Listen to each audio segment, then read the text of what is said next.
This boy was the son of a hero, but he was treated like a failure. His name was Suta Sasaki. Since childhood, he could see things no one else could. Because of that, he was treated like he was crazy. After losing his parents, he decided to become a hunter. But there was a problem. Suta was weak. The awakened students at school showed him no mercy, but what they didn't know was that Suta would awaken a surreal power, one that allows him to inherit the abilities of the dead. In a certain year, mysterious portals began to appear all over the world. These portals led to dangerous labyrinths known as catacombs. Inside, creatures called enemies were scattered everywhere. When one of these catacombs remained open for too long, something would happen. Monsters would then start crossing through the portals, invading the human world. With no way to fight back, humanity was being decimated. But they discovered that talented people changed after spending time in the catacombs. By manifesting special abilities, humanity finally found a way to fight back. Those who explored the catacombs became known as dungeon divers. The scene shifts to a classroom, where the teacher explains that this is the most respected profession. Sitting at his desk, one of the students listened to the teacher's explanation. He is introduced as Suta Sasaki, merely resting his head in his hand. Meanwhile, he was writing about his parents, who were also dungeon divers. He wanted to become an incredible player like them,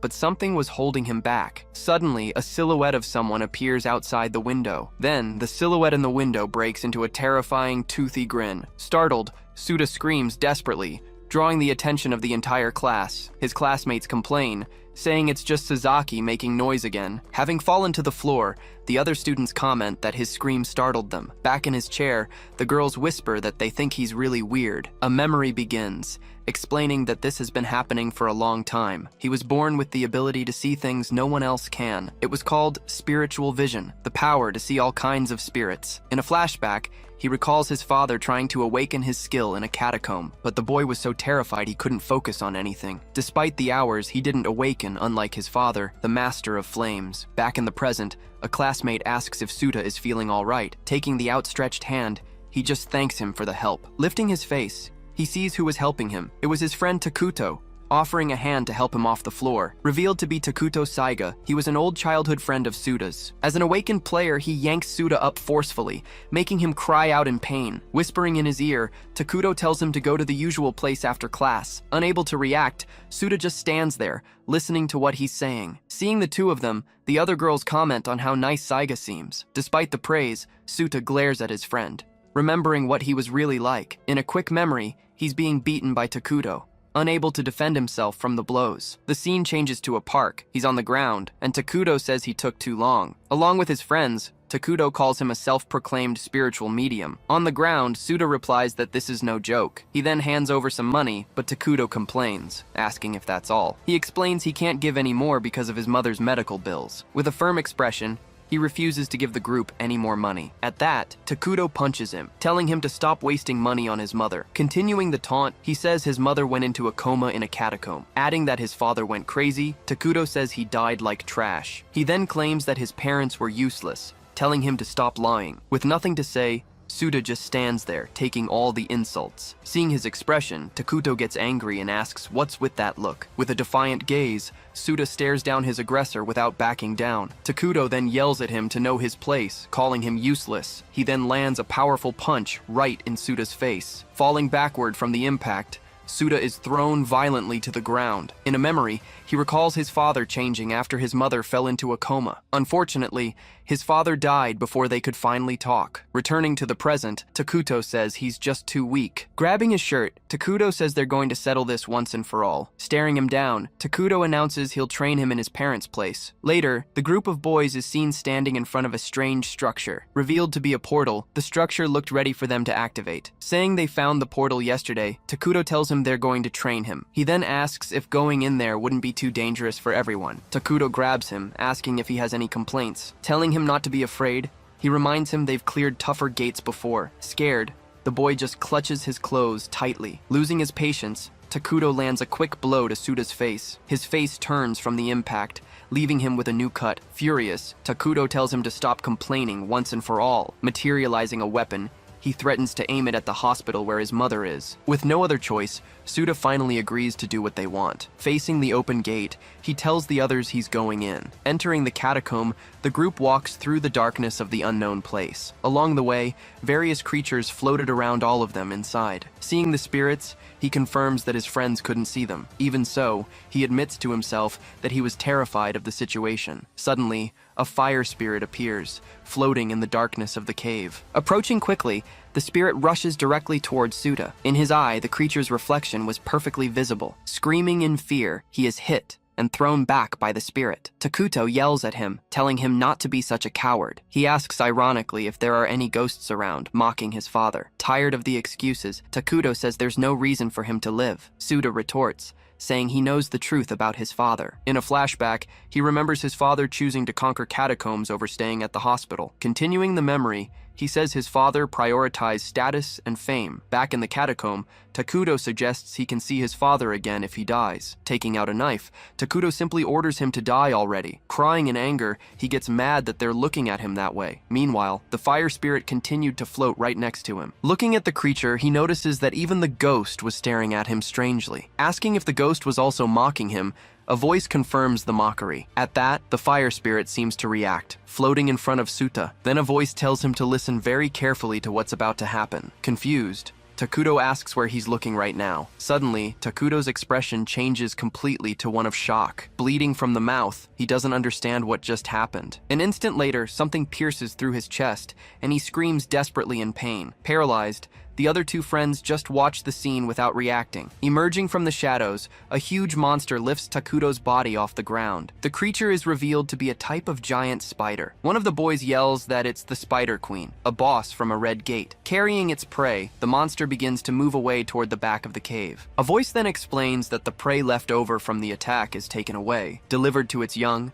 a nest of spiders is revealed on the ceiling. Terrified by the sight, the two friends are completely paralyzed with fear. Screaming for them to run, the two friends flee, leaving Suda behind. On the ground, he sees the shadows of the spiders drawing closer and closer. Two enormous spiders surround him, leaving him with no escape route. Unable to move, he continues to tremble on the ground, waiting for the attack. Closing his eyes tightly, he refuses to accept this fate. Then a mysterious voice tells him not to give up the fight just yet. The voice continues, telling him to use his eyes and sharpen all his senses. A light then illuminates him as the voice says he should already know. Soon, a system message announces that the time limit has been exceeded. The message says that a skill has awakened thanks to the Catacomb's blessing. His new ability was called Legacy, derived directly from wandering souls. Questioning the souls, he stares at the fire spirit in front of him. Suddenly, the spirit begins to transform with enormous intensity. As his eyes change, a familiar voice finally calls his name. Emerging from the flames,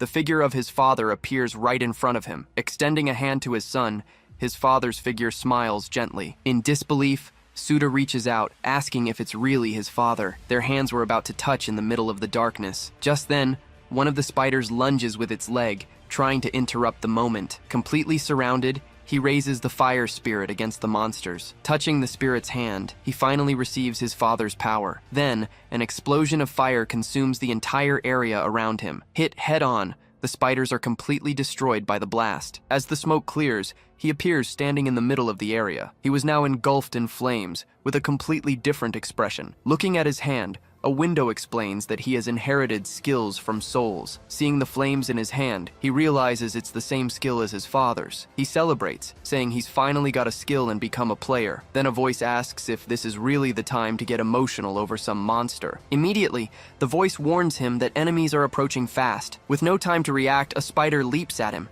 Asking what to do, the voice tells him to keep his eyes open. Then the voice tells him to concentrate and really look at the creature. He obeys, focusing his gaze on the monster with total concentration. Using his vision, he sees the monster's interior and its energy core. Seeing the energy in its mouth, he wonders if it's about to spit something. When the monster shoots, the voice shouts for him to watch out, and he dodges. Confused, he asks what that was, and the voice explains he saw the soul. The voice explains that all of a player's power comes directly from the soul. Continuing, the voice says he saw the power gathering in its mouth. Ignoring the conversation, the spider prepares to attack again. Leaping toward him, the spider prepares to land the final blow. A mysterious voice wonders how long he can last. Firing a projectile, The spider tries to hit him with a quick attack. Using his flames, he nimbly dodges the attack, unscathed. He realizes his body is moving on its own, dodging instinctively. As he hits the ground, he immediately attacks another spider with a flaming punch. Confused, he wonders how he suddenly knows how to fight like this. It's then explained that he has his father's soul inside his body. Along with the skills, the combat techniques were also passed down to him. Now, an image of his father appears, fighting right by his side. Side by side, he and his father's spirit face the enemies. He agrees,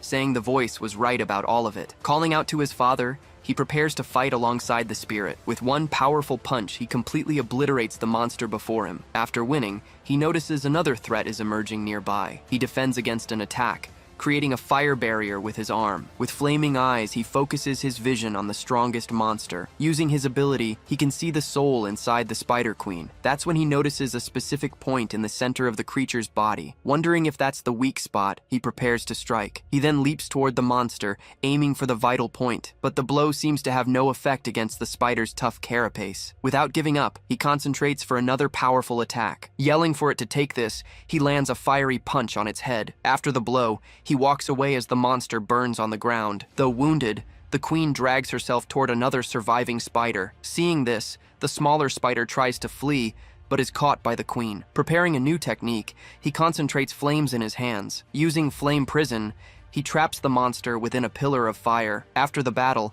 he simply surveys the area with a serious expression. Saying he somehow pulled it off, he's told it wasn't half bad. The voice then explains that he must listen to the regrets to inherit the skill. When he asks how the voice knows so much, he's told to just focus on what's in front of him. The voice then explains he's been in a semi-conscious state until now. But now, with his skill awakened, he comes face to face with his father's soul. The voice confirms that he can even speak with the spirit. Saying it's been a while, his father's spirit greets him. Unsure of what to say, he just calls out his father's name. With a serious expression, his father's spirit says his name in return. Placing a hand on his shoulder, his father simply apologizes to him. Surprised by the apology, he just stares at his father's spirit. He yells, asking why his father didn't stay with his sick mother. Closing his eyes, his father replies that he only wanted to save her. Not understanding the answer, he continues to stare at his father's spirit. His father then explains that his mother was a victim of the Spider Queen's venom. He explains that whenever he heard about a red gate, he would go explore it. One of those times, he thought he had finally cornered the monster he was searching for. But in the middle of the fight, a trap was sprung on him. Hearing the story, Suda just stands there, speechless. Ignoring all warnings,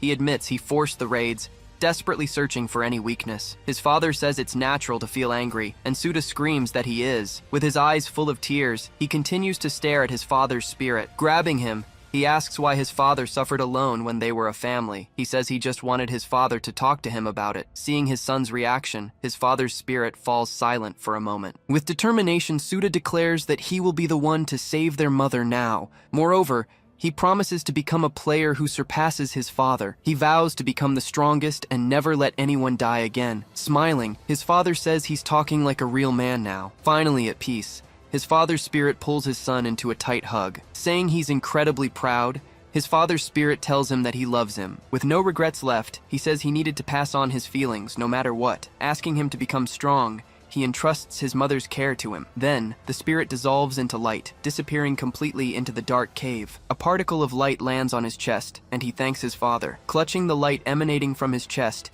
he smiles through his tears. Then, a system window appears, informing him that he has inherited the skill, Radiant Flame. Alone in the cave, he watches the last of his father's light fade away. Letting a tear fall, he finally says goodbye to his father. Just then, the fire spirit says his promise was a bold one. Suda tries to thank him, but the spirit, who dislikes formalities, cuts him off. He then asks if the spirit happens to know the creature that's helping him. Getting no answer, he insists on knowing who the fire spirit is. When the spirit tries to introduce itself, its voice comes out completely distorted. Understanding nothing, he asks what the creature just said. Its voice still glitching, the spirit momentarily splits in two. Giving up, the creature explains it can't tell him the truth. When he asks why, he's told the spirit is like a bug in the system. The spirit then tells him to just call it whatever he wants for now. Striking a pose, the spirit asks him to pick a really cool name. Thinking it looks like a will-o'-the-wisp, he suggests the name Tamao for the creature. Upon hearing the name, the spirit turns completely gray, clearly displeased. Annoyed, the spirit yells, asking what kind of naming sense he has. Though reluctant, it ends up accepting, saying it doesn't matter anyway. Changing the subject, the spirit reminds him he has something to do now. He falls silent for a moment, remembering his promise. With a determined expression, he simply agrees with what the spirit said. Seeing his face, the spirit says he has a good look in his eyes now. As he starts walking, a voice tells him he can head to the catacombs. Assuring him it will always be there, the spirit watches him walk toward the exit. The scene changes, showing the two friends who ran away now outside. Confused, one of them asks why the boss of a red gate was there. Suddenly, the gate in front of them starts making a strange noise. Startled by the sound, they turn toward the mysterious portal. Then, a different ring appears at the top of the structure, catching their attention. Seeing the ring, they realize it's an irregular type gate. Not understanding, one of the boys asks what that really means. It's then explained that the gate's colors indicate the danger level. With that, they realize an irregular gate led them to a dangerous place. Unsure of what to do, the two of them stand frozen in front of the portal. One says they need to call for help, but the other is worried. With no way to explain the situation, he doesn't know how to ask for help. The other then says it's Takuto's fault, that he was asking for it. He suggests they abandon Suda there, since no one is looking for him. Agreeing, his friend says they're just getting rid of a useless guy. Just then, the portal glows once more, opening a passage inside. Emerging from the smoke, Suda tells them he's sorry for being trash. Seeing him, the two friends shout Suda's name, terrified. Standing tall, he stares them down with a completely different expression than before. In disbelief, one of them asks why Suda is still alive. With flames in his eyes, he ignores his friend's question. Seeing he's being ignored, one of them yells not to be ignored. Using his vision, he sees their souls, noticing how weak they are. He then says their souls are nothing compared to the spiders. Undeterred, one of them says Takuto died because of Suta. Trying to pin the blame on him, the boy says Suta dragged them there. He finishes by saying they'll blame the whole situation on him. Closing his eyes, Suda tells the boy to hold that thought for a moment. Confused, the boy just stares at him, waiting to see what he'll do. Suddenly, the other friend gets angry at what's happening. Punching his companion, he yells at him not to mess around. With a cold gaze, Suda just watches the two friends fight. He then lunges forward and lands a powerful punch on the boy's face. The force of the blow sends the boy flying, and he collapses on the ground. Defeated, he lies on the ground, unable to get up after the punch. With one friend down, Suda turns to the last one remaining. Terrified, the boy just stands there, fearfully calling Suda's name. Noticing the change, the boy wonders if Suda became a player. He also notes that Suda seems insanely strong all of a sudden. Walking toward him, Suda calls him by his name, Kotora. He then tells him he has something very important to ask. With a smile on his face, he asks if the boy will listen. Scared, Kotora just nods, having no other choice. Back in the catacombs, the two walk through the interior. Kotora says the situation is bad, and it'll be too late if they wait. Suda then asks if the area of an irregular gate can change. Clenching his fist, he knows that if that happens, it's all over. That's why he says they need to defeat the Spider Queen immediately. Shocked, his companion yells, asking if he plans to face the boss alone. As he insists on getting help, a mysterious voice tells him to stop right there. Surprised, the two turn in the direction the voice came from. A silhouette then warns that he won't let them do as they please. Pointing at the two of them, the mysterious man says he's right there. He then shouts, warning that he won't let them do what they want. With a serious look, he stares at the two boys without saying another word. When Suda asks for his name, the man says he doesn't give it to suspects. Trying to explain himself, he's asked what he meant by that. Pointing out the inconsistencies, the man mentions the gate and Suda's unconscious friend on the ground. He says that's more than enough evidence to consider them highly suspicious. Pleading, Suda insists the man at least listen to him. Suddenly, the man lunges forward and grabs Suda tightly by his uniform. He then throws him away, but Suda manages to land on his feet. Seeing he had no other choice, he prepares to counter the man's attack. With a swift move, he lands a punch right in the man's face. Taking the hit, the man admits the kid isn't half bad. Surprised, Suda stares at him, realizing this person was incredibly strong. Seeing the kid knows how to fight, the man announces he's going to get serious. With his eyes glowing, he warns that he'll have to get serious too. Then he releases his energy, and several creatures appear around him. Unable to react, Suda just watches the scene, completely speechless. Revealing his skill, the man says his name is the Man of Steel. He explains that his ability turns his entire body into pure steel. Cracking his knuckles, he warns that his punches are definitely going to hurt. Suda realizes that if he gets hit, it'll be the end of him in this fight. Suddenly, he turns his back on the man and decides to retreat. At that moment, his friend shouts, telling him not to run away. Seeing this, the man seems a little annoyed by his attitude. Suda then starts running away from the man, hiding in the cave. Confused, The man yells for him to come out of hiding. While hidden, Suda tries to think of a way to fight this opponent. Unsure of what to do, he hesitates, wondering if he should use his flames. Just then, a spirit appears beside him, asking if he's Tuma. With a furious look, the spirit declares that today, it will defeat him. Confused, Suda asks what happened between it and the man. Startled, the spirit shouts, asking if Suda can actually see it. Explaining the situation, the spirit says it never got along with that man. In a quick flashback, it recounts how the two of them decided to settle things with a fight. It admits that it lost the fight and died before it could get a rematch. Filled with rage, the spirit yells that it can't rest in peace like this. Hearing the story, Suda says he might be able to help solve this problem. Leaving his hiding spot, he walks up and faces the mysterious man head-on. The man then asks if he's finally ready to face him for real. Ignoring the question, Suda shouts his full name, Masato Igarashi. Surprised, Masato asks how he could possibly know his name. Without answering, he rushes forward and closes in to attack his opponent. Shouting an apology, he places his hand on Masato's chest. Then, he unleashes a full-power electric shock into his body. Getting hit, Masato is unable to react to the sudden attack. Falling to the ground, the man is left completely incapacitated by the blow. Celebrating, the spirit leaves Suda's body, shouting that it finally got its victory. Saying goodbye, the spirit disappears in a flash of light, now free of regrets. Waving goodbye, Suda says that everyone has their own kind of regrets. Receiving the skill Electric Shock, he could now generate a powerful discharge. After settling everything, he's called over by his friend who was still there. Seeing the man on the ground, Kotora asks if he actually managed to defeat him. Suta then asks why he followed him,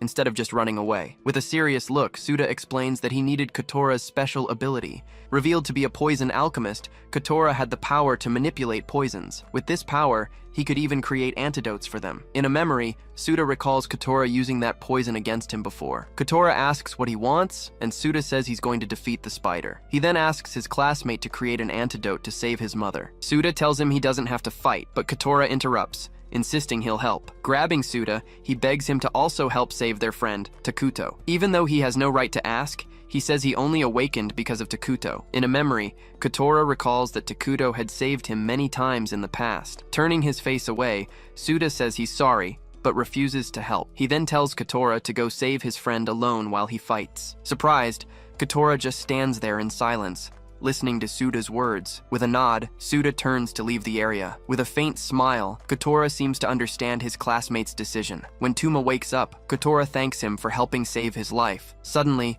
the two of them realize Tuma is getting up as if nothing happened. Worried, Kotora asks if he's all right, and Tuma tells him not to underestimate him. Putting a hand on Suda's shoulder, he says they should have told him sooner. Tuma says that now, they're all in the same boat. Suda is left speechless by the man's sudden change in attitude. Trying to send him away, Suda says it's too dangerous, but Tuma insists on helping. With a serious look, he stares into the darkness of the cave ahead. Just then, the Spider Queen emerges, and Tuma says there's no time to run. With the boss in front of them, the group prepares for battle. Clenching his fist, Tuma yells for everyone to get hyped for the fight. With the boss in front of them, the group prepares for battle. When asked about his experience, Tuma says he's faced a purple gate boss before, but he admits this is his first time facing a red one. Trying to volunteer as a shield, he's interrupted by Suda, who charges forward. Seeing him rush in alone, Tuma yells, asking what he's doing. The queen attacks with her claws, but Suda dodges every blow. The monster fires an energy blast, but he skillfully evades it. Parrying one of the attacks, he uses the monster's own force to propel himself. Sliding across the ground, he completely avoids the creature's attack. Tuma wonders if Suda has ever cleared a red gate before. Kotora shouts that he hasn't, as he only became a player a few hours ago. Even so, Tuma notices his movements look like a veteran's. Suda then unleashes his flames, preparing an attack against the monster. Seeing the fire, Tuma realizes the kid was holding back until now. Determined not to lose, he also activates his Steelman skill. Using his ability, Tuma tries to hold the monster's leg with his bare hands, but he realizes that even with his skill, it's not working. Suddenly, a smaller spider appears and grabs him from above. Seeing the situation, Suda knows he has to do something fast. Climbing onto the queen's back, he prepares to use his ability. Using Electric Shock, he stuns the creature with an intense discharge. With the shock, the monster lets go of Toma, who falls to the ground. Tuma warns that the monster's skin is too tough for normal attacks. Suda then suggests they try using fire to attack the monster. Asking him to draw its attention, Suda says he'll burn the monster. Activating overload mode, Tuma prepares to distract the queen. Charging forward, he draws all the monster's attacks to himself. Seeing the distraction, the queen tells him to put more spirit into the attack. Warning that he won't last long, he says he's counting on Suda. With its mouth open, the queen prepares to attack Tuma with everything it's got. Seizing the opening, Suda yells that he's got the queen by surprise. He then launches a flower of flames straight into the monster's face. Hit head on, the creature is engulfed in a ring of fire. Screaming in pain, the queen is thrown back by the force of the explosion. With the area now clearer, they look around. Breaking into a run, the group advances toward the back of the dark cave. Watching the fight, Kotora says that maybe the two of them can actually win. Suddenly, he notices something strange lying on the ground near him. Taking a closer look, he approaches the object that caught his eye. Then he realizes the object was actually his friend's shoe. With a look of horror, he turns toward the fallen queen. With the shoe in its mouth, the queen starts to scream and thrash around. With a single blow, it attacks Kotora and throws him to the ground. Down, he tries to defend himself, but the queen raises its claws. Seeing the scene, Suda screams for the monster to stop immediately. In front of the monster, Tuma positions himself as a shield to protect the boy, but he's run through and Suda desperately yells for the creature to stop. Suddenly, one of the queen's offspring manages to grab Suda's foot. Screaming in pain, he's pulled toward the creature that was attacking him. He is then hurled with great force toward one of the walls. From the force of the impact, he spits blood and falls to the ground. Injured, he can't get up after being thrown against the wall. Down and motionless, Kotora shouts Suda's name, deeply worried. Then, the offspring begins to wrap him in a thick, resistant web. Lifted up, he's taken to the queen to be devoured. With its sharp teeth, the monster gives thanks and says it was able to get closer. Suddenly, Suda opens his eyes, revealing he was just pretending. Engulfing his body in flames, he manages to break free from the spider's web. Seeing what happened, Tuma shouts that he faked being unconscious. Seeing the object, Tuma yells that it's the dagger he was carrying. With his hand bleeding, he uses the dagger to discharge his electricity. Using the electric shock skill, he stuns the queen with all his might. Surprised, Tuma wonders if he discharged the electricity inside its body. With the queen paralyzed, Suda announces that this is his final blow. Using the Hellfire skill, he launches a blast of fire at the monster. With its body burning, the creature lets out smoke from its mouth and collapses. Falling to the ground, the Spider Queen is finally defeated by the group. After the battle, Soda takes the monster's fangs for the antidote. Saying he got it, he announces that now he can finally save his mother. Nearby, Kotora and Tuma watch over the body of their friend who didn't survive. Tuma then tells them they should take the body for a proper funeral. Approaching Suda, Tuma congratulates him, saying he did it. Thanking him, Suda says they wouldn't have won without his help. Tuma then comments that Suda has multiple skills, which is very rare. Suda explains he learned electric shock thanks to a man named Goto. Saying he wanted to visit his grave, he wanted to thank him for the skill. Then Tuma surprises him, saying that this Goto was still alive. He insists he met the man yesterday, and there's no way he was mistaken. Suddenly, a strange, distorted vision appears in Suda's mind. Suddenly falling to the ground, Tuma rushes over and asks if he's okay. Then a mysterious voice warns that he has touched the root of this world. With his hand on his head, he calls out for Tamao as the scene changes. Inside a classroom, he asks who the girl was. Back in the cave, Tamao tells him to remember the life he saved. Keiichiro Sasaki stares at the man, wondering if this is really the face he was expecting. He then grabs Tuma Igarashi's face, who yells that he's an only child. Tuma Igarashi says he acts like a spoiled brat, despite his tough look. Annoyed, Keiichiro yells, wanting to know why he was brought there just to be insulted. Suda then steps in, telling them both to stop since they're in a hospital. As they argue in the hallway, a voice asks if the gate is secure now. Far away, someone confirms that the gate was stabilized after the boss's defeat. Back at the hospital, he hears they should thank him for clearing the gate. Saying he's going to check on Kotora, Suda gets up to leave. Watching the boy leave, Keiichiro asks if he really defeated the boss of that place. Shocked by the confirmation, he asks if it was a real red gate. Tuma confirms and says his ability is insane, but that's not all. Recalling the fight, Tuma says Suda is fast and has a lot of courage. With a smile, Tuma remarks that he might be a good choice for the team. At that, Keiichiro asks if the plan is to recruit him, and Tuma confirms right away. Turning to Keiichiro, Tuma says he has a very serious favor to ask him. After hearing the request, Keiichiro yells at him not to joke about something like that. His shout ends up startling two people passing by in the hospital corridor. Cutting to the courtyard, a hand appears over a fallen cell phone. Kneeling, Kotora just stares at the device on the ground in front of him. He then turns and calls out to Suda, who was walking away. Coming closer, Suda asks how he's doing and says the analysis will be ready soon. Kotora replies that he's fine and was worried when he suddenly passed out. Thanking him for carrying him, Suda says it was Tuma who told him about it. Kotora then explains he did it because his own injuries were the least severe. He apologizes for being a burden, but Suda tells him not to worry. Suda says he understands what it's like to have someone important you need to protect. Kotora then says he hates Takuto, but he won't deny Suda's admiration for him. Confused by the comment, Suda doesn't understand, but Kotora just plays it off and changes the subject. Showing a small vial, he announces that the analysis is finally complete. Using his special ability, Kotora finally manages to create the antidote they so desperately needed. Inside the small vial, the liquid showed that the cure was finally ready. Handing over the vial, Kotora tells Suda to hurry and take the antidote to her. Thanking his friend, Suda turns, holding the vial tightly in his hand. Running as fast as he can,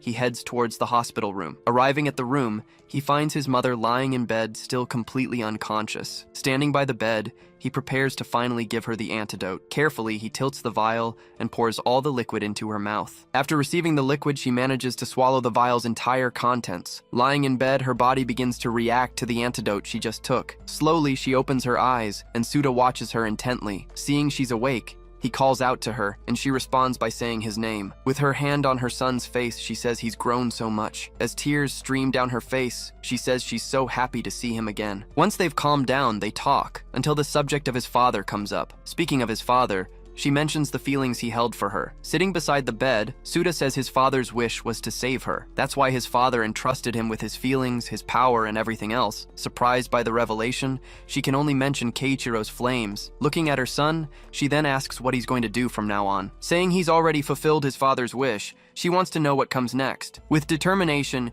he replies that he will become the strongest dungeon explorer. He declares he'll be the kind of hero who doesn't let anyone die along the way. Turning his face away, he asks if his mother is against his decision. Without hesitation, she replies that yes, she is completely against this dangerous idea. She explains that just imagining her son in danger breaks her heart, but she admits that she and his father put him through the same feeling. Smiling, she says it wouldn't be fair for her alone to try and stop him. Moved, Suda calls out to her, and she then asks him to promise her one thing. Asking for a promise, she says he must include himself in his rule. With a smile, she says she couldn't bear the thought of him dying. Moved by her words, Suda answers that yes, he promises to take care of himself. Hugging his mother, he assures her that he will never truly die. Leaving the room shortly after, he carefully closes the door behind him. In the hallway, he's surprised to see his two friends waiting there. Seeing the two of them on the floor, Suda realizes they overheard the entire conversation. Tuma then apologizes for listening, but Suda says it's okay. At that, Kotora points out that the real problem is him entering the catacombs. With a smile,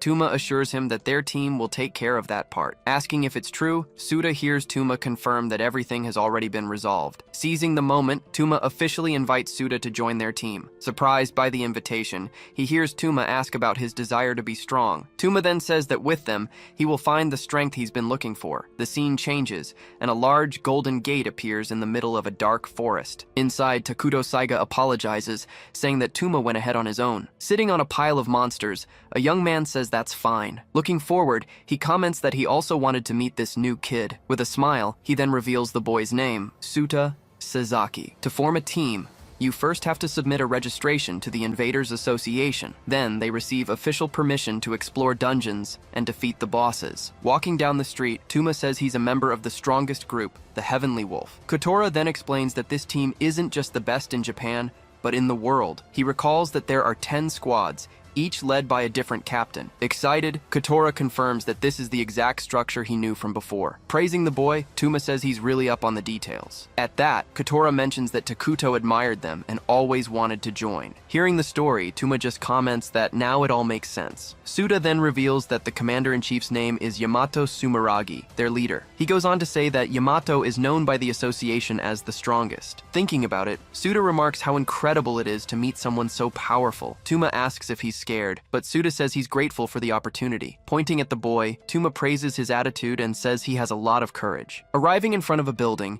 he announces that this is the entrance to the headquarters. Lying on the ground, Tuma complains that Yusei has always been too hard on him. Just then, a new voice says to let it slide, since he was just helping people. Surprised, Suda wonders if that person is really the famous Yamato Sumeragi. Telling Yusei to stop, Yamato approaches the group with a lollipop in his mouth. Inside Suda, His father's spirit carefully observes the man's arrival. To him, Yusei and Tuma seem much stronger than their leader, Yamato. Putting an arm around Suta's shoulders, Yamato says he's been dying to meet him. Mentioning the legacy ability, he comments that Suta must find him pretty ordinary. Next, he asks if Suta truly wants to become the strongest of all. Smiling, he asks if Suta wants a peek at what the strongest is really like. Suta just stays silent for a moment, staring at the man in front of him. Accepting the challenge instantly, Suta asks him to please show him. His quick response leaves Yusei, Tuma, and Kotora completely stunned in the hallway. Trying to intervene, Yusei shouts for Yamato, who promises he'll go easy on him. Pointing to the boy, Yamato says he's all ready to start. Yusei agrees, but warns that he'll stop everything if he deems the situation dangerous. Standing his ground, Suta braces himself for what's to come. Waving, Yamato says he'll meet him in the training room to begin. At that moment, the entire hallway scene begins to completely dematerialize. Suta then finds himself alone, standing in the middle of a training room. Completely confused, he tries to understand how he was transported to this new location. Yamato warns him that he's going to throw a punch and tells him to block it. Through his son's eyes, Keiichiro carefully analyzes the opponent's every move. He observes Yamato's stance, not noticing any change or skill being used. Suddenly, Yamato unleashes an overwhelming power, preparing for the attack. His power is so immense that Suta can barely react in time. Moving at an incredible speed, he appears right in front of the boy. With no time to defend, Suta faces the fist coming his way. The blow lands a direct hit, throwing him backward with tremendous force. As he's thrown back, his body slams violently against the room's wall. Standing still, Yamato just watches the boy lying on the other side of the training room. Shouting for Suta, his friends watch everything, completely powerless to do anything. Lying on the ground, he wonders if his arm is still in one piece after the hit. Looking at Yamato, he understands that it was like a soul in human form. Getting up slowly, Suta realizes that the attack wasn't a common skill. Seeing the boy get up, Yamato asks if he noticed the difference in that. Smiling, he asks if Suta liked it and if he still wants to continue the training. With his father's power activated, he replies, "Yes, please continue." Charging forward, Suta throws a quick punch, but Yamato dodges it with ease. Surprised by the reaction, Yamato evades the attack without moving from his spot. He then continues to dodge the series of blows Suta tries to land. Realizing he can't land a hit, Suta changes his strategy to try and keep up with him. Determined, he focuses on sensing his movements with his entire being. Focusing on his opponent, he prepares to face the strongest right there. With flames swirling around him, he yells for Yamato to show him even more. Excited, Yamato says that now things are really going to heat up. With a smile, Yamato lunges forward and throws a quick punch at the boy. Suta manages to block the blow,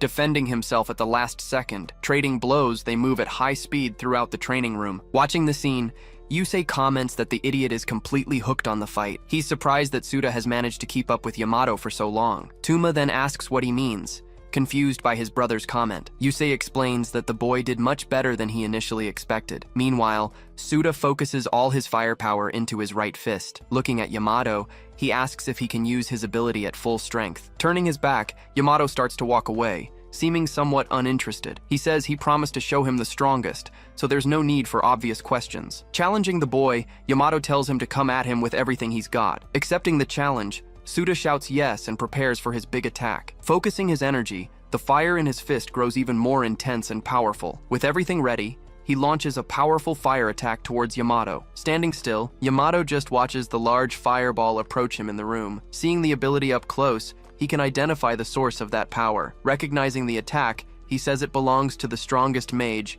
Keiichiro Sasaki. Extending his hand forward, he easily stops the fire attack. With the flames swirling around him, he remains standing, completely unscathed. Seeing his attack fail, Suta wonders what just happened. Praising the boy, Yamato says he has a lot of courage to face him. Walking towards him, he says that now he likes the boy even more. Not knowing what to say, Suta just manages a nervous laugh. Raising his arm, Yamato says it seems he can raise the level a bit. Suddenly, an emergency broadcast warns of a detected enemy threat. The alert reports a massive enemy outbreak in the city of Sakurazawa. Lamenting the interruption, Yamato says they were just getting to the best part. A text explains that an invasion occurs when a gate's boss is not defeated. Analyzing the situation, he says it was likely a failed conquest attempt. Shouting for Yusei, Yamato asks which units can move to the city. Looking at a device, Yusei reports that the 1st, 2nd, and 5th squads are ready. Giving the orders, Yamato tells the 5th squad to handle the civilian evacuation. Confirming the order, Yusei and Tuma prepare to lead their teams to the gate. Suta then asks what Yamato is going to do, and he replies that he will clear the city. Without hesitating, Suda asks if he can go with their group too. Yamato agrees, but warns that if he can't keep up, he'll be left behind. Calling for Kotora, Suda tells him he's going too and needs him to provide cover. With everything decided, he yells for everyone to move out, warning them that no one dies. Everyone there responds in unison and quickly leaves the location for the mission. Running through the street, Kotora struggles to keep up with the other members' speed. He then realizes how fast they are, barely able to follow them closely. Worried, he notices that Suda is at his limit after the previous fight. Suddenly, a creature explodes in front of them, splattering a liquid on the ground. With a swift move, Yamato manages to dodge the attack without a scratch. Looking back, Yamato sees the boy falling further and further behind. Struggling, he keeps running, questioning if this is really his limit. Speeding up, he moves on, perhaps thinking he expected too much from the new kid. Then, exhaustion overtakes him, and he falls hard onto the asphalt. Seeing his fallen friend, Kotora runs over and asks if he's okay. With his face on the asphalt, he struggles to get up, but his body won't obey. Looking into the distance, he sees Yamato, realizing the gap between them is now huge. Realizing the situation, Kotora says this is too much and they should leave it to Yamato. As Suda tries to get up, Kotora holds him back and tells him to stop. He yells, asking why he's pushing himself so hard, saying he's already strong enough. Suda replies that he's never decided anything, always using his weakness as an excuse, but he states that this time, he has made the choice to become the strongest. Shouting with determination, he says he truly wants to reach the strongest man. Seeing his friend's determination, Kotora decides to help, and takes a vial from his coat. Activating his ability, he prepares a foul-tasting medicine to give his friend. Seeing the vial, Suda understands this might be his only chance to keep going. Tossing the vial into the air, Kotora tells him to catch it quickly. With some difficulty, Suda manages to catch the vial before it falls. Kotora explains that the potion will unleash his potential and enhance his abilities. Warning him about the side effects, he asks if Suda is really going to take the potion. Changing scenes, Yamato receives a call in the middle of combat in the city. Fighting the monsters, he asks what the search party has found. Near the gate, Yusei reports that the boss isn't inside and has gotten out. Yamato then orders them to make sure no more enemies get out of the gate. He listens to the information over the phone, analyzing the situation in the invaded city. Finding the monster, he realizes the boss is a large, heavy ogre. Determined, Yamato declares he's going to take down the boss once and for all. Suddenly, a bright light shines as he prepares to attack. With a single punch, he hits the ogre dead on and completely destroys it. Far away, Kotora observes the trail of destruction from Yamato's blow. Sitting on the asphalt, Kotora fiddles with an object, laughing at the whole situation. Thanking his friend, Suda drinks the entire contents of the vial at once. Kotora is surprised he drank it without asking about the side effects first. Then, a massive burst of energy explodes from his body, throwing Kotora back. After using the potion, the now empty vial falls to the asphalt. With a smile, Kotora tells Suda to hang in there through the medicine's effects. Standing again, Suda faces a fallen monster as Yamato watches him. Seeing the scene, Yamato approaches and says that he wasn't bad at all. Suddenly,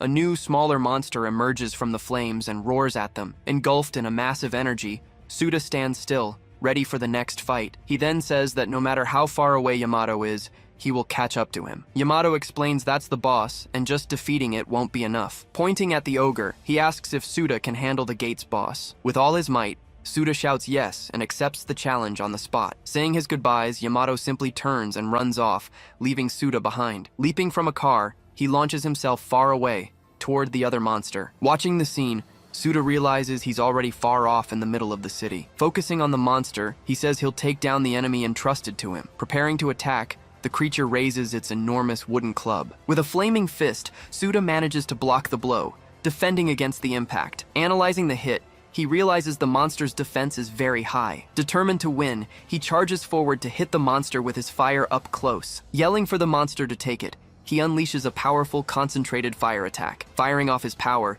he hits the monster with a series of explosions. Then, the monster counterattacks with a swift blow, catching Suda by surprise. He's thrown back, hurled violently against a nearby building. Spitting blood, he realizes the monster doesn't even have a scratch on it. Seeing the ogre unscathed, he wonders if the creature is resistant to fire. Knowing his shock only paralyzes, he searches for a new strategy for the fight. Desperate, He tries to think of a way to defeat the enormous monster. Suddenly, an important memory surfaces in his mind in the middle of the battle. With his body in flames, he recalls a conversation he had with the spirit. Remembering the past, Tamao warns him not to rely too much on his inherited abilities. Suda agrees, and the spirit says he knows that fire won't always work. Tamao explains that he was worried the sudden power would make him too cocky. As a precaution, the spirit decided to teach him a powerful finishing move. He remembers it's an incredible technique he might be able to use now. Questioning if it would work, he hears the spirit telling him to listen. Tamao says the technique requires a level of mastery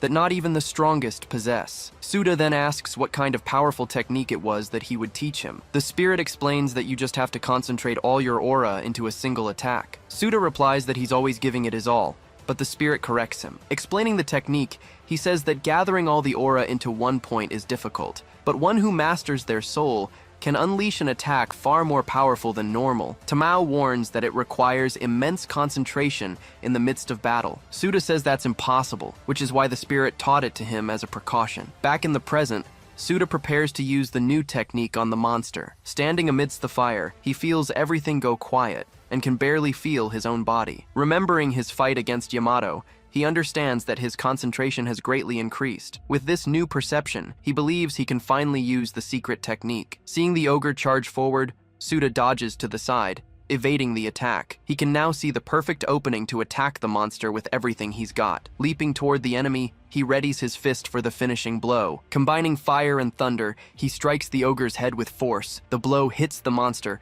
paralyzing it completely with the combination of powers. Concentrating all his energy, he delivers a final attack on the paralyzed enemy. Using the electric shock, he manages to completely paralyze the enormous creature on the ground. Face to face with the monster, he prepares to deliver the finishing blow. Pointing at the enemy, he channels all his energy into his right fist. He then remembers the name of the technique he is about to use. Charging with all his might, he lands a devastating punch on the paralyzed monster's head. Unleashing the soul's roar, he sends the monster flying with the explosion. The ogre's body is thrown backward by the force of the impact. After the attack, Suta stands still, observing the result amidst the rubble. Lying on the ground, the monster's body begins to dissolve in flames. Looking at his hand, he realizes he finally managed to win the battle on his own. With a smile, he says that with this, he's a little closer to Yamato. Suddenly, all the energy in his body begins to completely disappear. Feeling his body tremble, he supports himself on the ground, trying to stay on his feet. With no strength left, he collapses, feeling the energy drain completely from his body. Remembering the warning, he wonders if this is the side effect of the potion. Raising their clubs, the monsters prepare to attack the fallen boy. Then, they close in on him, ready to end it all at once. Fallen and powerless, he is now completely surrounded by enemies. Unable to move, he says it couldn't have happened at a worse time. Changing scenes, Yamato stands before an enormous building in the heart of the city. Looking up, he remarks that the structure is truly gigantic and impressive. With a smile, he says it's a great reference point for them. Gearing up, he leaps with absurd force toward the top of the building. As he ascends, he admires the incredible view of the city, now overrun by monsters. Reaching the rooftop, he runs across its surface, preparing for his plan. On the phone, he asks Yusei if the teams are in position. Yusei confirms, saying that teams 1 and 2 have already surrounded the entire tower. Thanking him for the report, Yamato ends the call and observes the city below. Determined, he says it's finally time to launch his attack. Unleashing his power, a great blue energy starts to emanate from his body. The energy then expands rapidly, covering the entire building from top to bottom. Spreading through the streets, the ability affects the entire surrounding area. Back on the ground, the monsters surrounding Suda are all destroyed at once. Lying on the ground, Suda can only watch as the enemies vanish before his eyes. Still on the ground, he struggles to keep fighting, refusing to give up. With difficulty, he gets up, determined not to die in this place no matter what. At that moment, a group of orcs and goblins gathers around him. Looking at the sky, he sees a shower of lightning bolts raining down on the city. Completely shocked, he wonders what the hell is happening around him. The lightning paralyzes all the monsters, leaving them motionless, unable to move. Trying to understand, he wonders if this is an ability from someone nearby. The bolts continue to fall, forming a large circle of energy around the building. Extending his hand, Yamato says it took a while to cover the 5 kilometers. Clenching his fist, he activates his ability to capture all the enemies there. Unleashing the punishment, he launches a large sphere of energy over the city. One of the monsters is hit head-on, completely disintegrated by the attack. Then, all the other monsters are destroyed, turning to dust in an instant. The blue energy then vanishes, leaving only Suda standing in the middle of the street. Not understanding a thing, he just stares at the city, now completely cleared of monsters. Getting up slowly, he composes himself and says that everything is okay now. Looking around, he begins to grasp the scale of what just happened. Seeing his friends celebrating, he realizes the scale of that incredible ability from a distance. He then notices that the aura wasn't released indiscriminately across the entire city. He understands that the main target of the attack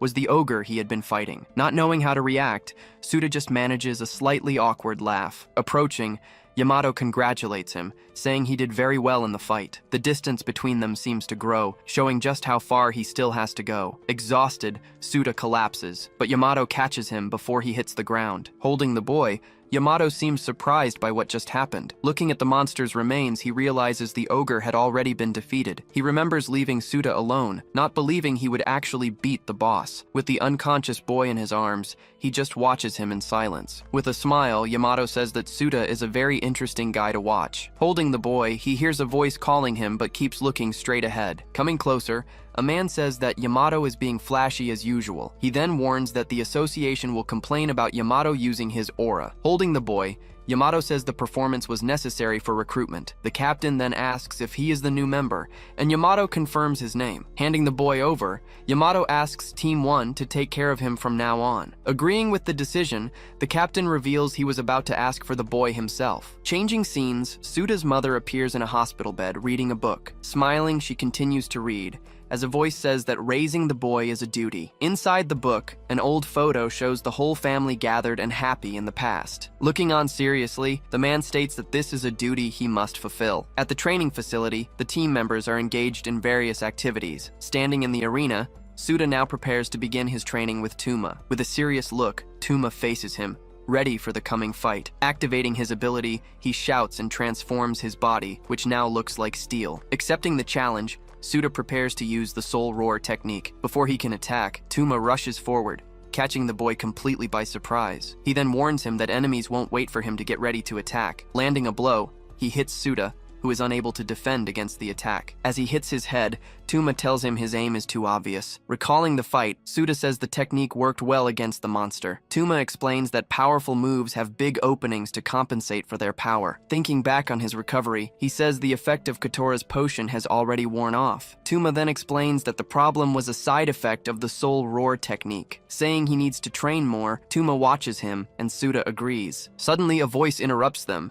asking what they're talking about. Arriving at the arena, Karin tells them to take their training more seriously. Not knowing who she is, Suda asks Tuma who that person is. She introduces herself as Sawaragi Karin, the vice captain of the team's first division. Arguing, Tuma says she's rude, and she calls him a shirtless harasser. Watching the fight, Suda is surprised that she's a vice captain at his age. Looking at him, Karin glares, and Tuma tries to step between them. Bowing, Suda introduces himself and says he's been assigned to the division. Karin calls him a nepotism case who got lucky, defeated a boss, and joined the team. She continues, saying he's only there because of his parents' title. Recalling the captain's words, she doesn't understand why he said that. Annoyed by the comments, Tuma tries to defend the boy but is stopped by him. Holding his friend back, Suda prepares to respond to Karen's comments. Calmly, he says she's right about everything she just said. He explains he can only fight thanks to his father, and that Yamato found him amusing. Bowing, he says he knows that alone isn't enough for the team. Surprised by his attitude, Karin wonders what's wrong with the boy. Praising his attitude, she agrees to train him, and Suta thanks her profusely. With a sigh,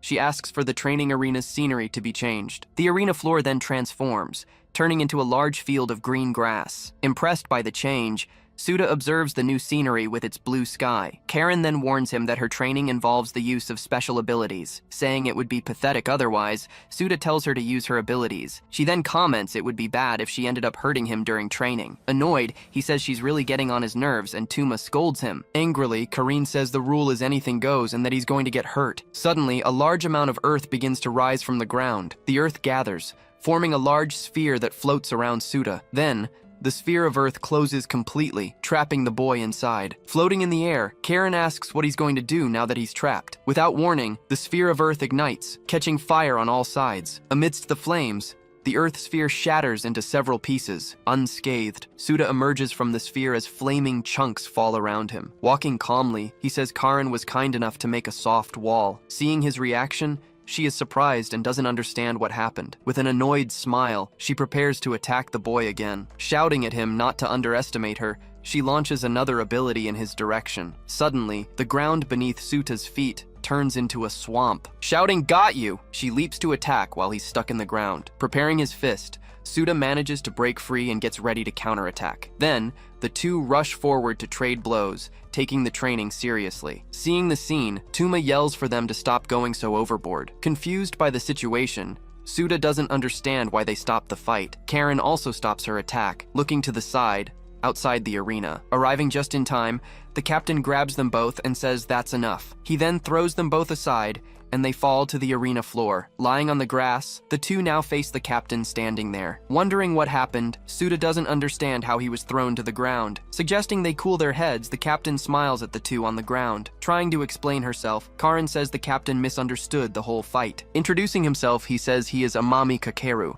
the captain of the team's first division. Suta replies that the pleasure is his, still a bit awkward about the situation. Asking if they have energy to spare, the captain stares at the two of them. Giving them a new mission, he informs them about a red gate downtown. Announcing they will leave immediately, he prepares to lead the new exploration. Walking through the city, the group approaches the location of the new red gate. Holding his phone, Suta says this must be the place. The captain remarks that it's good they found the gate so quickly. Karen agrees, stretching her arms casually, which makes Suta blush. Suta then asks if the captain was also in the last invasion. He adds that an acquaintance of his, Kotora Ichijo, also joined the team. The captain explains that the captain of the 7th Division was very insistent on recruiting him. Annoyed at the mention of the other division, Karen lets out a frustrated cry. She then says she feels sorry for his friend, and Suta asks why. Telling them to stop talking, the captain urges them to focus on the mission. Arriving at the location, they find the large red gate in the middle of the street. Suta is surprised to see another team standing in front of the red gate. The captain explains that the residents must have called a local team for help. Introducing himself,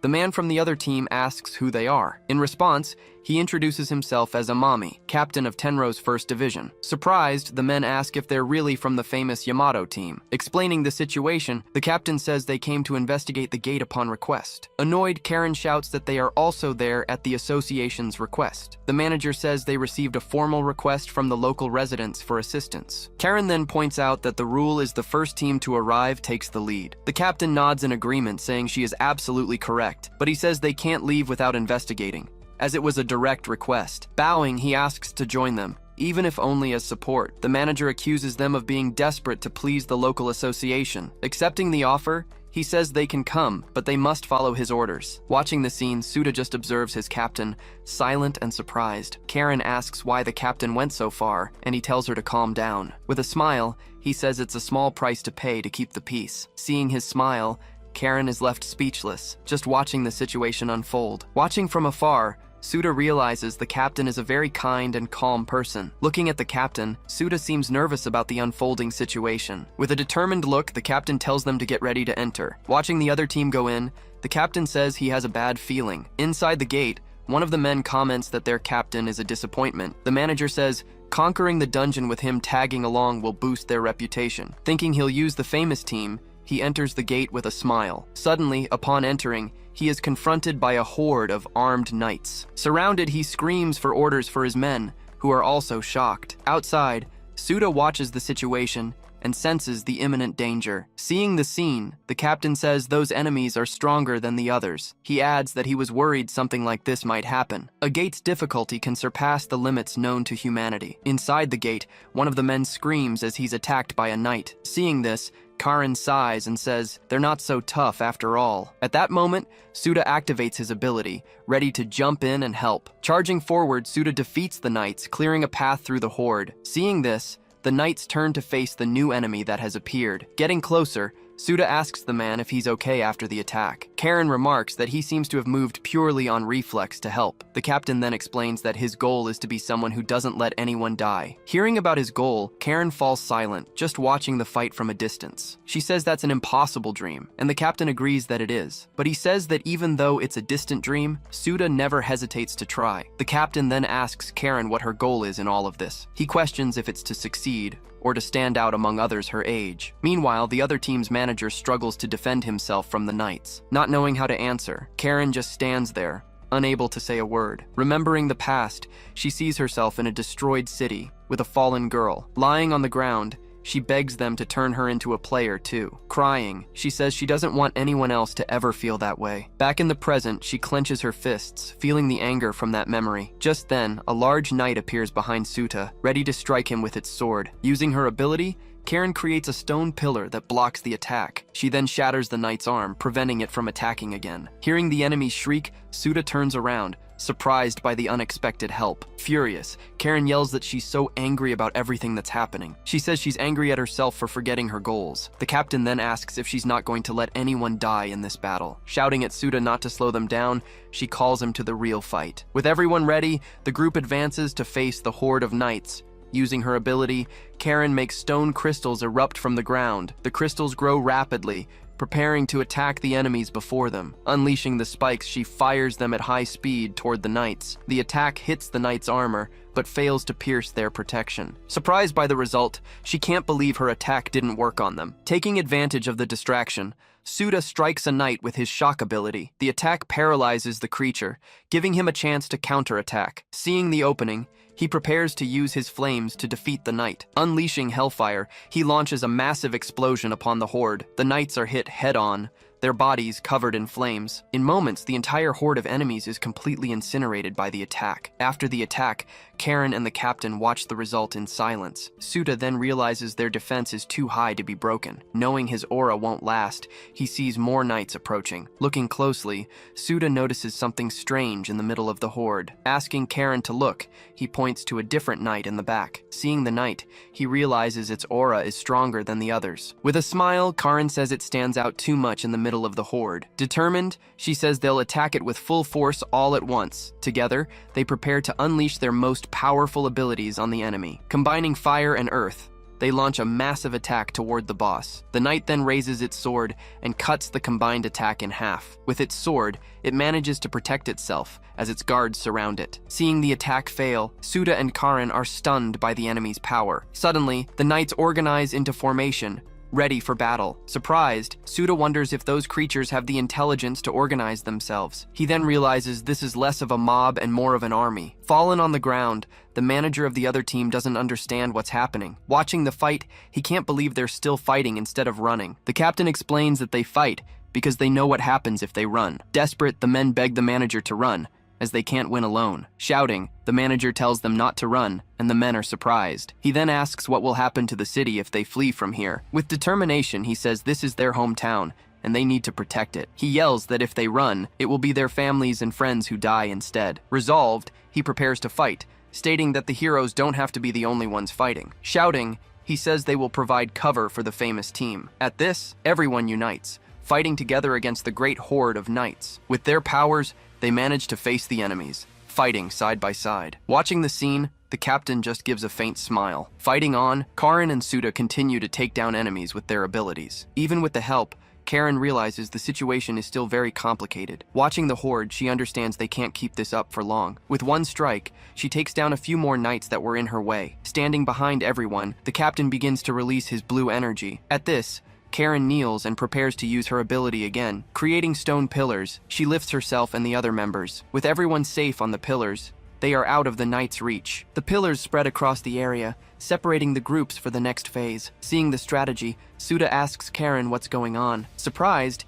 he realizes the captain is alone in the middle of the horde. Releasing his energy, he creates a massive fist of aura above himself. Seeing the ability, the knights brace themselves for the coming attack. With the fist ready, the captain prepares his giant slaying skill. Shouting, he launches the powerful aura attack toward the enemies. The fist comes down with full force, crushing all the knights in its path. Watching the attack, Karen explains that this is the captain's ability. On the ground, the boss and his remaining knights observe the destruction around them. She says he creates a fist of aura to crush his enemies. Facing the attack, the boss knight prepares for the imminent impact of the power. With a single blow, he sweeps away all the enemies, destroying the horde of knights. Then, two spheres of energy advance, heading straight for the dungeon boss. Watching the attack, Karen comments on the incredible weight of that single powerful blow. Suta also watches the scene, completely stunned by the captain's display of strength. Looking at the captain, she says that not even the commander-in-chief can surpass him. One of the men from the other team says the captain's power is incredible. Just then, a hand touches his shoulder,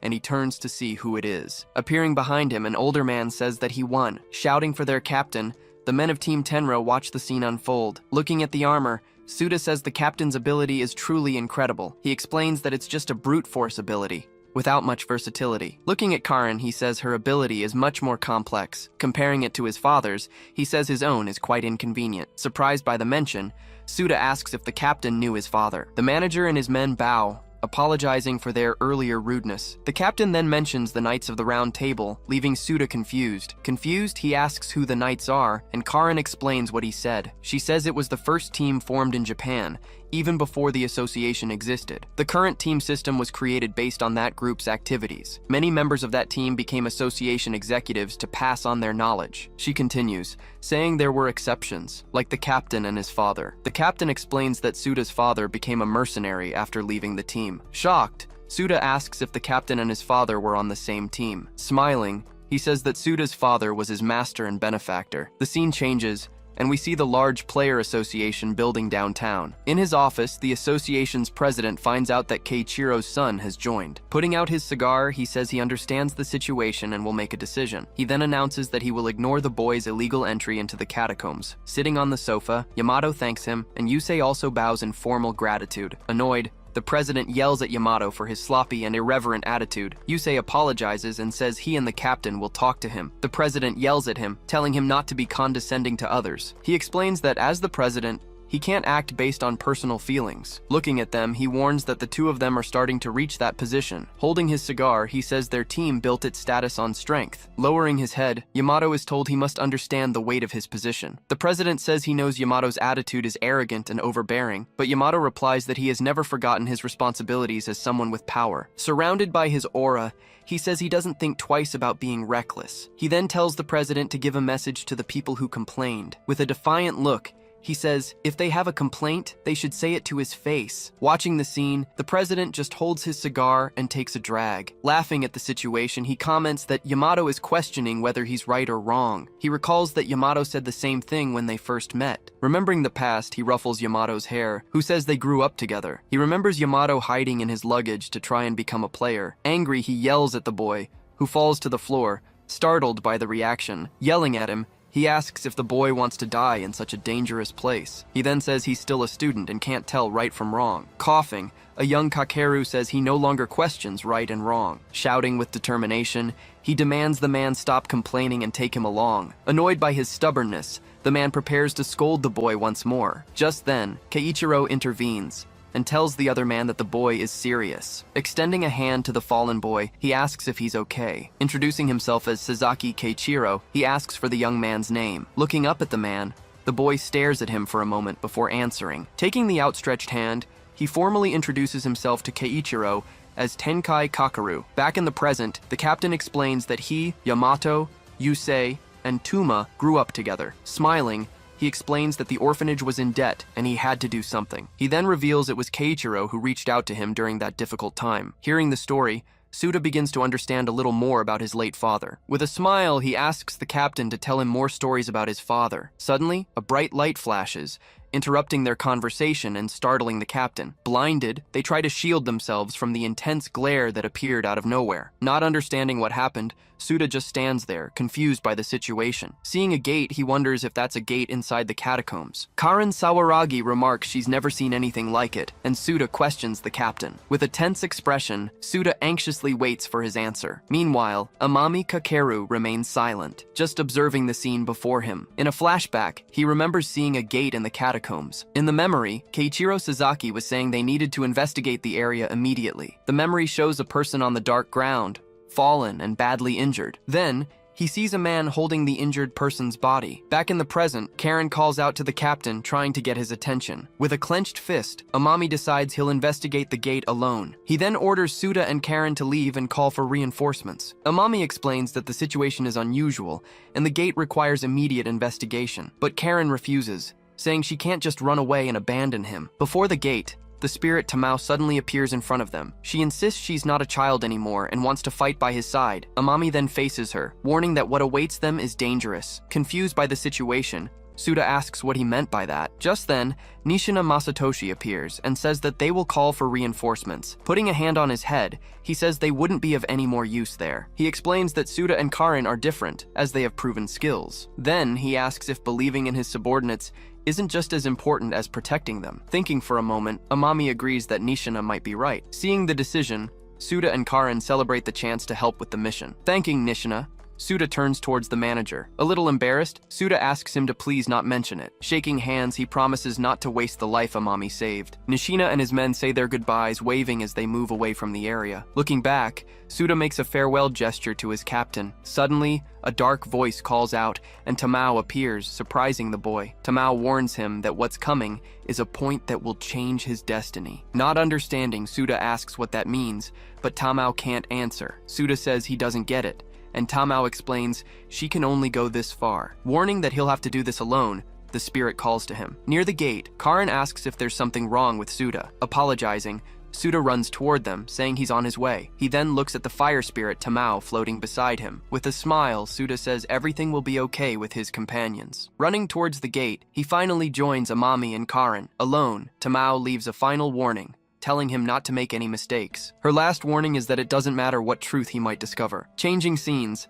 Nishina decides it's time to contact the association. Suddenly, Nishina and his men look surprised at the activated machine. He then tells them not to get discouraged, as there are always other chances. His men shout that they'll make their team one that won't lose. Unexpectedly, the two men are hit by an attack and fall, injured. As the two bodies fall, Nishina just watches the scene in silence. Completely confused, Nishina tries to understand what just happened. Then, his eyes widen as he senses a presence approaching him. Before him, a mysterious man appears and says he's in the way. Annoyed, Nishina immediately yells, asking who the hell he thinks he is. Smiling, the man replies that it doesn't matter who the humans there are. He then reveals a sharp-toothed grin, staring directly at Nishina. Without hesitation, Nishina activates a technique, creating several clones to attack. He prepares the skill, which delivers multiple strikes and requires some time. Screaming for him to die, Nishina and his clones charge all at once, but the opponent remains still, completely motionless before the imminent attack. Suddenly,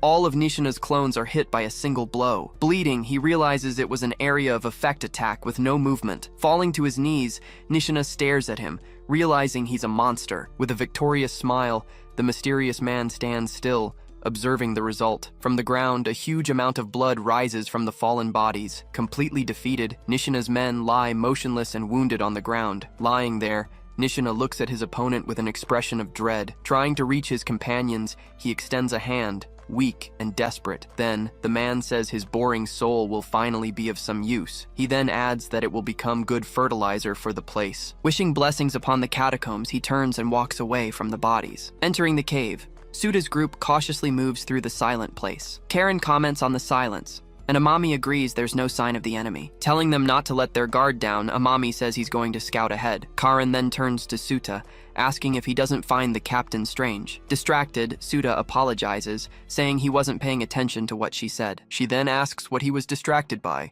since there's nothing there. With his eye activated, Suda suddenly warns them that they're already here. He then reveals that there are many souls all around them in that place. Surprised, Karin asks if the place is full of ghosts, and he confirms it. She then questions if he's been seeing them the whole time. Confirming, Suda says he saw spirits even in the previous area they passed through. He recalls that seeing souls in human form only happens in the catacombs. Pensively, he wonders if there's a specific reason for it to happen there. Suddenly, the blue spirit turns towards him and makes a gesture. Saying hello, the spirit startles Suta and Karin, who panics. Suta apologizes, explaining that a soul just spoke directly to him. Apologizing for the scare, the spirit introduces himself as Utsugi. He explains that he got worried and followed them after their argument with the captain. Remembering the argument, Suta relives the scene of the captain telling them to fall back. Utsugi then says the same thing happened to him and his comrades in the past. In the memory, his friends told him to leave that place and call for backup, but he reveals that help didn't arrive in time and he lost his companions. Regretfully, he says he should have stayed to fight alongside them. Suta finishes the story, explaining that the spirit regrets his decision. At that, Karen turns to Suda and asks if he can do something. She asks if he can help the spirit finally rest in peace. Explaining that she knows how it feels, Karen says she feels bad leaving him like this. Turning to the spirit, Suda asks if he has any final regrets. Utsugi replies that he wanted to see his ability be useful in battle just once. Asking what the ability was, Suda learns it's called shared vision. Suda explains to Karin that it allows the user to share their field of vision with other people. Reflecting on it, Karin notes that it's useful for communication, not direct combat. Then, Suda starts talking to himself, catching his partner's attention. Telling him to stop, Karen says it's confusing, and he apologizes. He then explains he was just simulating how to use that amazing ability he saw. Surprised by his words, Karen asks if he really thought the ability was good. With a big smile, Suda confirms that he did, surprising the spirit Utsugi. Cutting to a new scene, Amami Kakeru finds a huge golden gate in his path. Clenching his fist, he realizes the situation is the same as in his past. This means an enemy is approaching from behind, ready to attack. Confirming his suspicions, Amami turns and sees a gate guardian. With a swift move, he manages to block the guardian's sword with his weapon, but he's shocked to see the attack didn't affect the enemy. Then he leaps and lands a powerful kick, knocking the guardian to the ground. With a focused gaze, Amami stares down the enemy he just knocked to the ground. Preparing his technique, Amami Kakeru uses the giant's palm of the small against the enemy. With a flurry of blows, he attacks the gate guardian relentlessly. Seeing it's not working, he realizes the armor is even tougher. The attacks land squarely, but cause no visible damage to the opponent. He concludes he can only win with another technique, but it takes time to charge. Just then, the captain hears the voices of his companions rapidly approaching. Turning around, he sees Suda and Karin arriving to help in the difficult battle. Suda then announces he'll take over the fight and defeat that creature. Amami says the enemy is strong, but Suda just asks him to cooperate. With a confident smile, Suda asks them to leave everything to him. Before them, the imposing gate guardian prepares for combat. Then, Suda declares he will defeat that creature in less than a minute. Seeing their audacity, Amami Kakeru yells that this is completely reckless. He then warns them that the creature is even stronger than the last boss. Explaining the situation, Suda says he understands the captain is breaking the rules for them, but he argues that if they're always protected, they'll never get any stronger. Those words remind Amami that he once wanted to become the strongest too. In a quick flashback, he remembers yelling that he hated being protected all the time. Karin then agrees, stating that they need to fight on their own now. Pleading, she insists the captain let them fight by themselves. Reluctantly, Amami agrees, but warns them to fall back if the fight gets dangerous. Thanking the captain, Karen turns to the battle as he watches over them. With a shout, Karen calls out to Suda, and the two of them charge into combat. From a distance, Amami just watches the two of them prepare for the great battle. Clenching his fist, he thinks he has no right to be happy about this. He reflects on how he stole Keiichiro's joy of watching him grow. Karen positions herself in front of the enemy, preparing her next attack skill. Leaping, Karin creates enormous crystals that erupt directly from the cave floor. With her ability, she manages to trap the guardian's feet firmly in place. Suda then uses the crystals as footholds and runs toward the enemy, but the guardian reacts, shattering one of the crystal restraints with its foot. Then, it smashes the rest of the binding crystals with its fist. Taking advantage of the distraction, Suda prepares to land a flaming punch on the guardian. He charges forward and lands a powerful blow right on the armor's chest, causing a massive explosion. The punch hits the guardian with full force. Impressed, Amami notes their great coordination, but remains worried about the outcome. He then wonders if they have enough power to actually defeat the monster. Amidst the smoke, the guardian is still standing, showing it's still operational. Then, it completely frees itself from the crystals, pinning its feet to the ground. Turning, the guardian now focuses its attention directly on Karen. Determined, Karen just stares it down, ready to continue the difficult battle. Her eye glows, aiming intently at her target amidst the flames. Amidst the flames, Suda continues his direct assault on the gate guardian. With a swift move, the guardian uses its sword to create a large crystal. It then uses the crystal as a shield to defend against Suda's attack. Even with the shield, Suda's fist continues to press forward toward the enemy. In a barrage of blows, Suda relentlessly attacks the crystal shield. Staring intently, the guardian just watches the attacks that fail to reach it. It stomps hard on the ground, shattering the rest of the crystal shield. Without hesitation, the guardian advances, preparing to strike Suta with its sword. Suddenly, a crystal arrow hits its armor, stopping it in its tracks. Surprised, Amami says that the word impressive doesn't even begin to describe what he's seeing. He's shocked, saying they're synchronized almost perfectly. With a smile, Suda says the basics are the same as the last enemy. His flaming eyes activate, completely analyzing the guardian before him. He realizes the armor seems like a perfect defense, but it has weak points. Explaining the strategy, he says that when they hit the weak points, its defense shifts. He explains that the enemy changes its weak point with every new blow. Therefore, he says they'll aim for the new vulnerable spot every time. Karen then comments with a smile that only Suda can see the weakness. At that, she creates a huge crystal wall to block the Guardian's advance. Leaning against the crystal, she faces the enemy with a confident gaze. She then says that if she could see it, she'd attack the weak point directly. Using shared vision, Suda shows Karan exactly what he sees. With the vision active, he prepares for their next joint attack. Facing the enemy,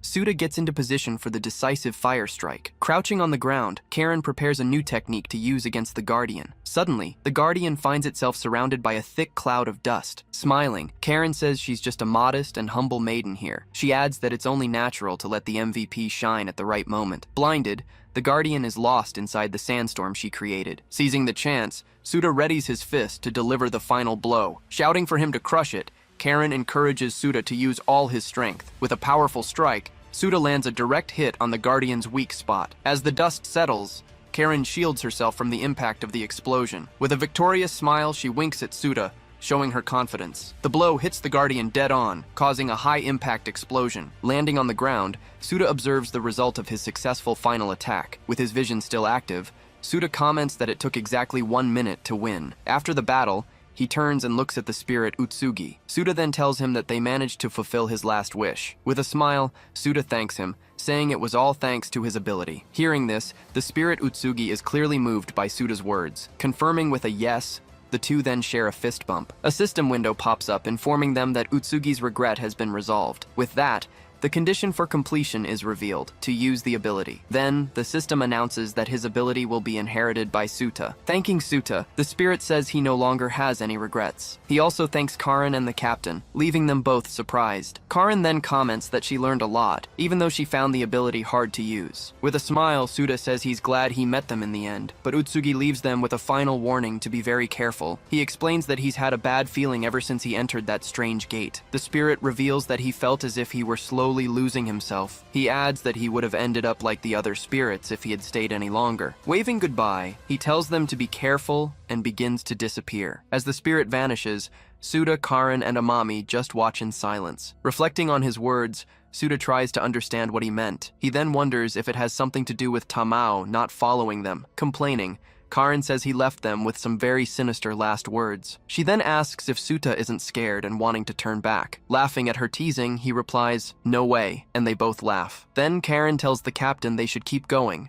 and he agrees. Standing before a huge golden gate, they prepare to enter. Suda approaches and places his hand on the door to open it. Pushing the gate open, they step into a huge, entirely golden corridor. Inside, they observe the large hall, lit by a few torches. Surprised by the sight, Suda wonders what this place is. Amami then confirms his suspicions, saying it's the same place as before. Suddenly, Karen screams, telling them to look where she's pointing. With a tense expression, Amami asks what it is he's seeing. In the center of the room, they find some kind of incredibly sinister egg. Karen turns, asking the others if they know what it is. She stares at the mysterious object with a look of pure apprehension and distrust. Seeing his reaction, the captain calls out to Suda, worried about the situation. Completely shocked, Suda tells himself that this can't be real. Using his vision, he sees Tadashi Goto's spirit next to the egg. Looking directly at him, Goto's spirit just watches the scene seriously. Desperate, Suda screams, trying to get his captain's attention to the danger. Cutting to an office,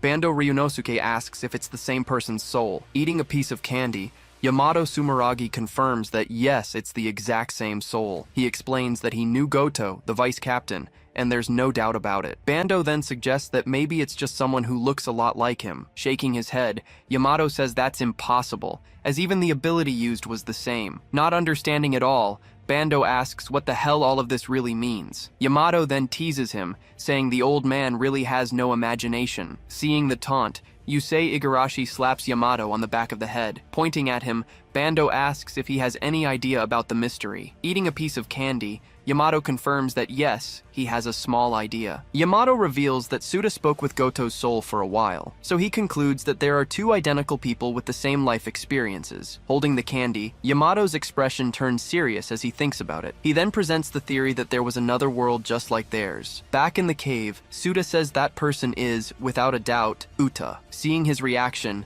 Karen screams desperately, calling Suda's name. With wide eyes, Suda is completely paralyzed by what he just saw. Turning in a panic, he looks behind him with an expression of pure terror. Suddenly, Suda is hit by a fast and violent attack to the chest. Bleeding, he looks forward with an expression of total disbelief and shock. Thrown backward, he falls to the floor of the Great Hall, severely wounded. Just then, the mysterious man appears, saying, "That's one down." Next, Karen is also hit by the same attack and falls. Back in the office, Yamato watches the scene, talking about their world. On the hall floor, Suda's body lies motionless. On the other side, the spirit of Tadashi Goto just watches the scene unfold. Clenching his fist, Goto realizes that history is repeating itself. On the golden floor of the hall, Suda's body lies still and motionless. Before him, the spirit of Tadashi Goto simply watches the tragic scene unfold. Screaming Suda's name, Karen tries to get closer but is held back by the captain. She then kneels beside him, desperately trying to give him first aid. With a serious look, Tadashi Goto's spirit continues to watch in silence. Lying in a pool of blood, Suda's eyes remain open and empty. Suddenly, in a dark place, Suda gets up, completely confused. He looks around in the darkness,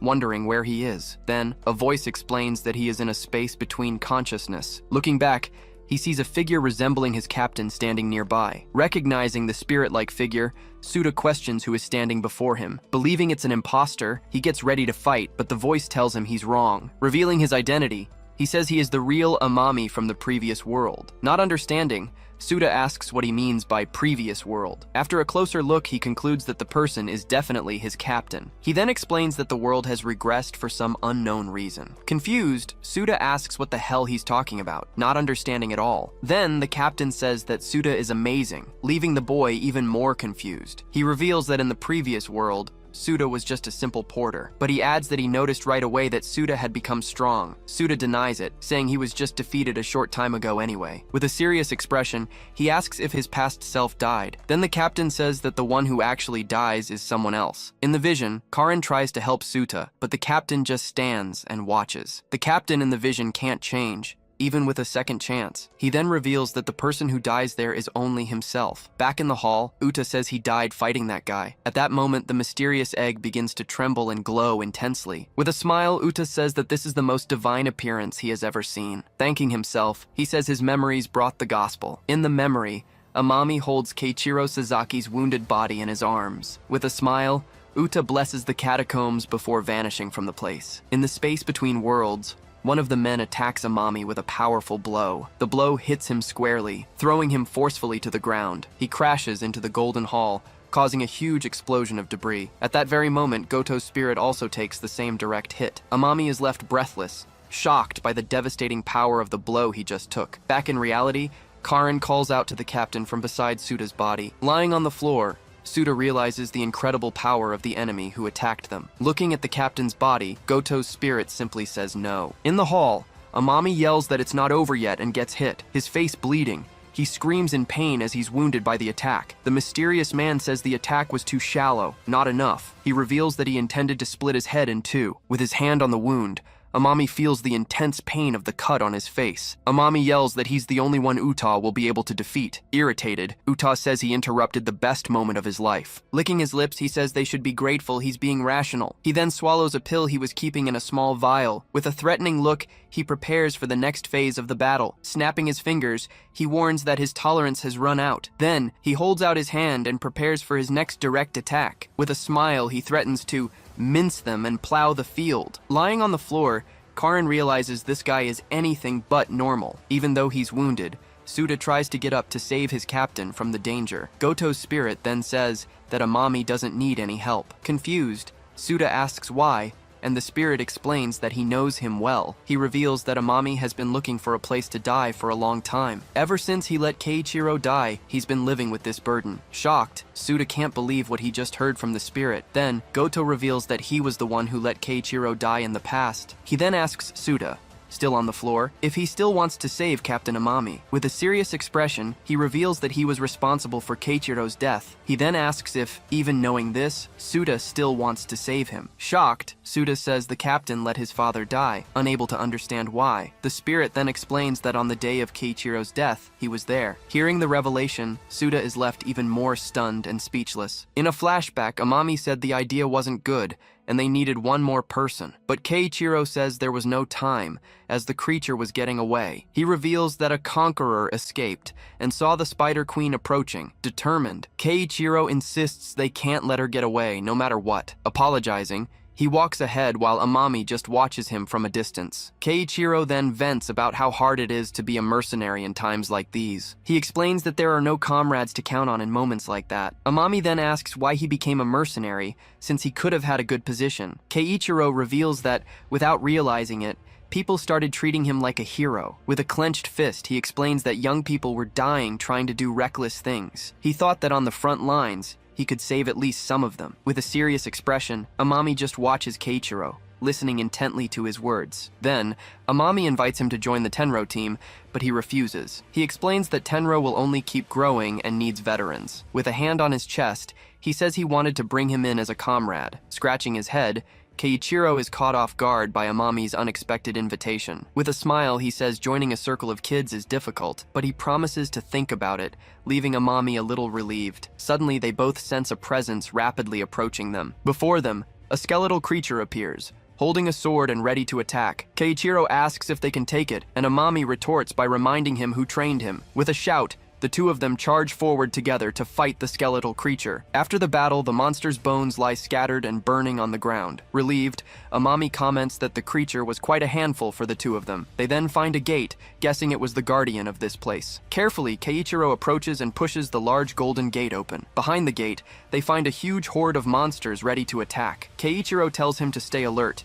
because he has a bad feeling about this. With that, they both prepare to fight, charging together against the horde. Amami uses his ability to create a huge fist and attack the monsters. Meanwhile, Keiichiro uses his flames to incinerate all nearby enemies. With combined attacks, they manage to defeat the horde of monsters that surrounded them. Amami says they can do it, as long as they're fighting together. But suddenly, Amami's expression changes as he senses a new presence. From the back of the hall, the Spider Queen emerges, leading another horde of monsters. Amami charges forward, thinking that if they defeat her, Keiichiro's mission will be over. He yells that she's theirs, running toward the giant creature. On the ground, a magic circle appears and traps Amami, stopping his movement. Surprised, he wonders what it is, not understanding the trap. Seeing the danger, Keiichiro shoves him out of the circle, saving his life. Now trapped, Keiichiro realizes it's a mind-type restraint ability. With chains binding him, he understands that he's fallen into a dangerous trap. Seeing his friend in danger, Amami desperately shouts Keiichiro's name. He looks at the scene with an expression of utter despair and concern. Suddenly, the Spider Queen lunges forward and strikes Keiichiro with a fatal blow. Hit head-on, he starts to bleed, severely wounded by the creature's attack. Just then,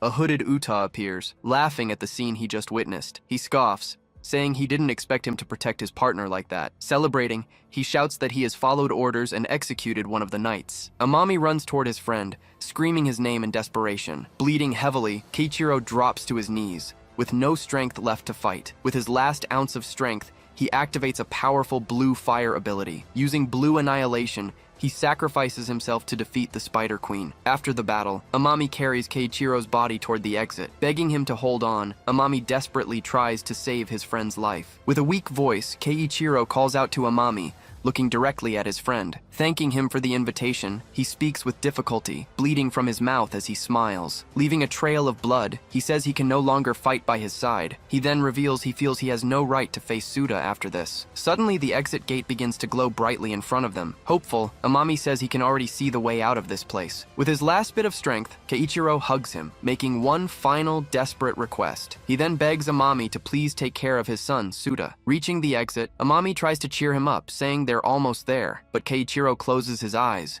and Amami begins to cry, devastated by the loss. With a cry of anguish, he looks toward the exit, mourning his friend's death. Closing his eyes, Goto's spirit mourns the death of his friend, Keiichiro. He then reveals that Keiichiro died because he dragged him into that situation, and there, he died fighting that thing to protect everyone. He asks the Amami of this world to do the exact same thing, saying it's the only way to make up for it. He moves in for the final attack. Bleeding on the ground, Suda tries to say something but can't get any words out. Looking at him, Goto's spirit notices his attempt to communicate. Back in reality, Amami stands still, bleeding and staring down his enemy. Karin screams in desperation, calling for her captain, worried about what he'll do. But Amami stops her, telling her not to get any closer right now. Looking at her, he pleads with her to protect Suda. With a smile, he says he's counting on her for this mission. Seeing the determination in his eyes, Karin is left speechless, just watching the scene unfold. Uta scoffs, saying that a superior human like him has already foreseen everything. Tauntingly,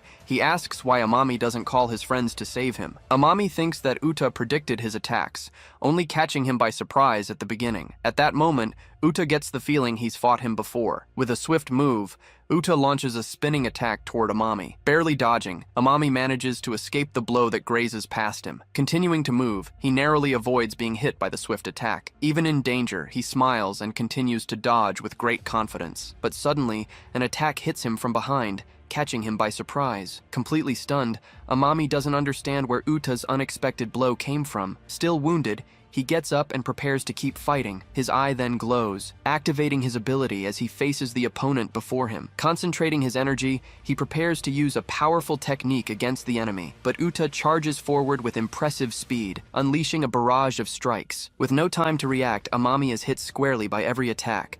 With no room to charge his aura, he keeps taking Uta's hits. Unexpectedly, a hand of energy appears and blocks the attack that was about to hit him. With a serious expression, another mysterious man appears and attacks from a distance. Using an ability, he creates a massive hand of energy to crush Uta. Shattering the hand, Uta disperses the energy, freeing himself from the attack that held him. Amami realizes that Uta has spread invisible strikes all around the area. Laughing, Uta says his invisible carnage ability leaves no openings. He then prepares for a new attack, raising his arms with a smile. Feeling weak, Amami realizes he's lost too much blood and wonders if this is the end. Suddenly, he exchanges a quick, meaningful glance with his partner Karin. Surprised by his look, she understands what he's planning to do. With tears in her eyes, she realizes he's going to sacrifice himself for them. With a cruel smile, Uta senses his opponent's intention. Threateningly, he says he won't let him sacrifice himself like that. He then reveals his plan to kill the woman with his invisible blades. Then he says he'll cut Amami down while he's in shock. With a smile, he says their souls will feed the egg. Suddenly, the egg begins to glow,